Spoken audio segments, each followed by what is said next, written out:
सूर्य transit कर रहा है राहु के नक्षत्र में, जो 6 नवंबर तक रहेगा।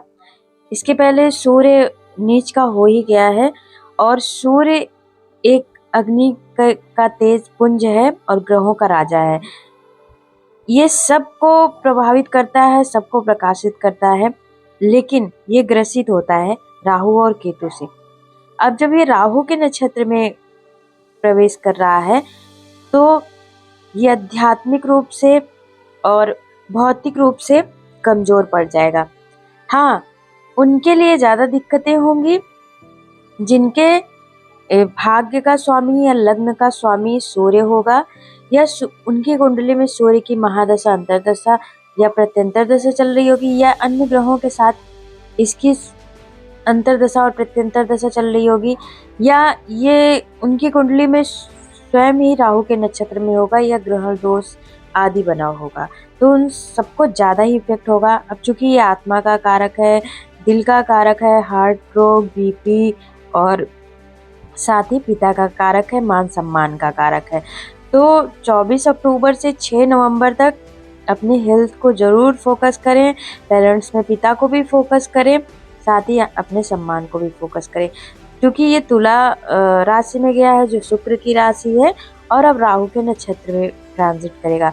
तो सभी राशियों पर थोड़ा थोड़ा क्या असर पड़ेगा इसके बारे में जान जाइए। केतु के बारे में आगे जानिएगा क्योंकि वो एक लॉन्ग पीरियड तक रहेगा।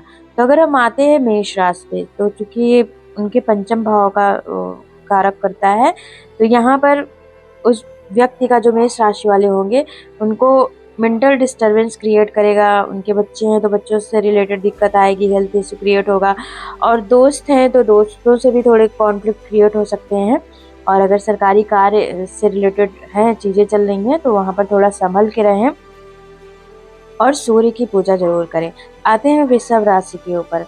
तो वृषभ राशि के चौथे भाव का स्वामी है सूर्य। तो यहाँ माता पक्ष से दिक्कत आ सकती है। अगर आप वाहन आदि चलाते हैं तो थोड़ा संभल के चलाएं, एक्सीडेंट के भी योग है। सरकारी कार्य से रिलेटेड अगर कोई काम है तो थोड़ा ध्यान दें, कागज वागज से रिलेटेड नहीं दिक्कतें आ सकती हैं। मिथुन राशि की बात करते हैं तो आपको भी हेल्थ इशू क्रिएट हो सकता है। अगर यात्रा पर जाते हैं तो हेल्थ को ध्यान रखें, हार्ट एक्सरसाइज आज पे भी फोकस करें और अपने फ्रेंड से भी थोड़ा संभल के रहें और ईगो नहीं रखें। आते हैं कर्क राशि की ओर। तो कर्क राशि के लिए परिवार को थोड़ा फोकस कीजिए, और अगर अर्निंग है तो अर्निंग को थोड़ा पैसा इकट्ठा कीजिए, फ्रीज कीजिए, और कहाँ कैसे खर्चा करना है इसका एस्टिमेट बना के कीजिए, और अपनी मदर के ऊपर थोड़ा फोकस कीजिए। आते हैं सिंह राशि के ऊपर।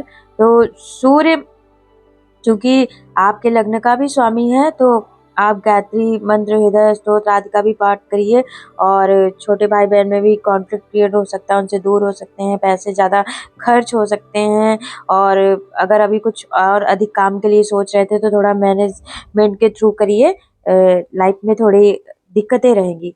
और आते हैं कन्या राशि के साथ। तो अगर आप अपने वाणी पर नियंत्रण नहीं रखेंगे तो घर में भी दिक्कतें होंगी, साथ ही प्रेम संबंधों में भी दिक्कतें आ सकती हैं और कॉन्फ्लिक्ट क्रिएट हो सकता है। साथ ही अगर विदेश से रिलेटेड आप कोई काम करना चाह रहे थे तो इनहेल्ड हो सकता है अभी। तो सूर्य से रिलेटेड दान और पूजा कीजिए। आते हैं तुला राशि में। चूंकि तुला राशि में ही ये सारे ट्रांजिट हो रहे हैं तो दिक्कतें आपके साथ ज़्यादा रहेंगी, मेंटल इशू क्रिएट रहेगा, और पैसे से संबंधित भी दिक्कतें आ सकती हैं। तो कोई नया कार्य तो अभी मत कीजिए, और 6 नवंबर तक तो अपने मान सम्मान को भी फोकस करिए, जल्दबाजी में भी कुछ मत कीजिए। अगर मैरिज से रिलेटेड चीज़ें हैं, आपको इसी समय फोकस करना है, तो 6 नवंबर तक या सूर्य जब तक तुला राशि में है इसे आगे मत बढ़ाइए। आते हैं वृश्चिक राशि के ऊपर। तो वृश्चिक राशि के लोग अपने पिता की ओर ध्यान दें। हाँ, किसी भी विशेष स्थिति में अगर पिता से सहयोग नहीं मिल रहा है या दिक्कतें आ रही हैं तो वहाँ पे लड़ाई झगड़े जैसी चीज़ें ना करें, और सरकारी कार्य से रिलेटेड भी चीज़ों में दिक्कतें आ सकती हैं, तो सूर्य को फोकस करिए और दान जरूर कीजिए। आते हैं धनु राशि पर। तो धनु राशि में सरकार की तरफ से अगर कोई प्रोजेक्ट या ऑफर मिलता है तो उसको थोड़ा संभल के देख के कार्य कीजिए, आगे दिक्कतें ना हो। और यात्रा आदि पे जाते हैं तो थोड़ा संभल के जाएं। छोटे भाई बहन से मन मुटाव मत करें, मन में कोई दुराग्रह न रखें और अपने पिता की तबीयत को फोकस करें। आते हैं मकर राशि पर। तो मकर राशि के लोगों के लिए हड्डी और स्किन से रिलेटेड, दांत से रिलेटेड भी दिक्कतें हो सकती हैं, आँख में भी चोट आदि भी लग सकती है। और अगर इन्वेस्टमेंट की बात कर रहे हैं, आप सोच रहे हैं, तो अभी थोड़ा रुक जाइए, क्योंकि ये दिक्कत कर सकता है अभी, या पैसे फंसने उसने के चांस हो सकते हैं, या जहाँ पे इन्वेस्ट कर रहे हैं उसको थोड़ा पहले सोच समझ लीजिए, कुछ लोगों से राय ले लीजिए कि आने वाले समय में ये फ्रूटफुल रहे। आते हैं कुंभ राशि के ऊपर। तो आप अपनी व्यवहारिकता को बढ़ाइए, और अगर बिजनेस में पार्टनर हैं तो वहाँ पर भी थोड़ा ध्यान दीजिए, और घर में भी जो आपके काउंटर पार्ट हैं उन पर भी थोड़ा फोकस कीजिए, लाइफ में कॉन्फ्लिक्ट आ सकती है। आते हैं मीन राशि पे। तो इतने समय विरोधी सक्रिय होंगे, और जो अपोजिट पार्टियां हैं आपकी उतनी फेवरेबल नहीं रहेंगी, और बैंकिंग से रिलेटेड कार्य है या कागजी कार्रवाई, इन सब पर ध्यान दें, पढ़कर कार्य करें, अदरवाइज दिक्कत हो सकती है। और अगर आगे ध्यान से नहीं देखेंगे तो बाद के फ्यूचर में ये सारी दिक्कतें क्रिएट होंगी, और पिता हैं तो उनके हेल्थ को भी ध्यान दीजिए।